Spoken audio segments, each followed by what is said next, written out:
Formation. Faire apprendre avec des situations ouvertes.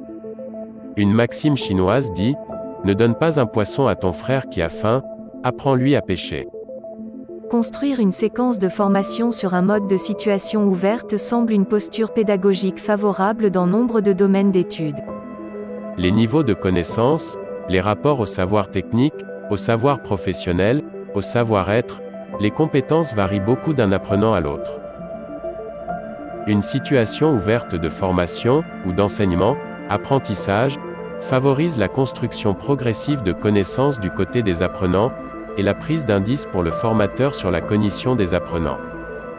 Cela permet d'appréhender les représentations des apprenants, leurs prérequis, leurs difficultés et leurs handicaps pour apprendre de manière à réguler la situation didactique de classe.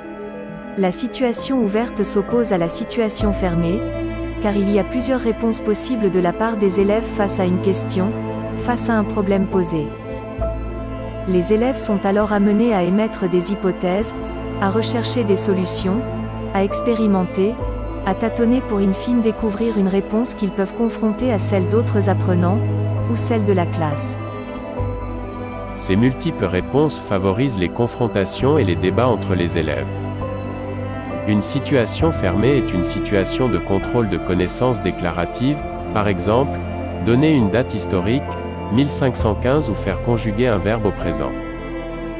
En revanche, demander en littérature un avis sur le comportement d'un personnage est une situation ouverte à plusieurs réponses à débattre en classe.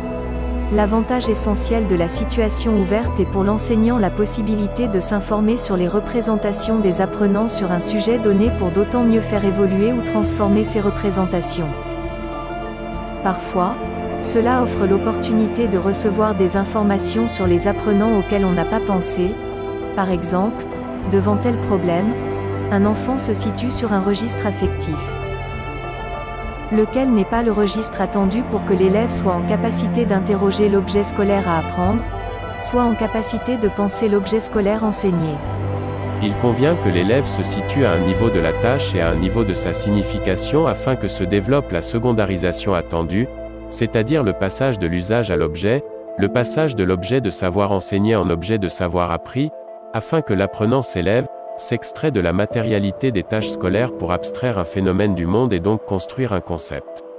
Philippe Clausard, maître de conférence à l'Université de La Réunion, défend la notion de glissement conceptuel comme l'opérationnalité de ce passage à l'abstraction.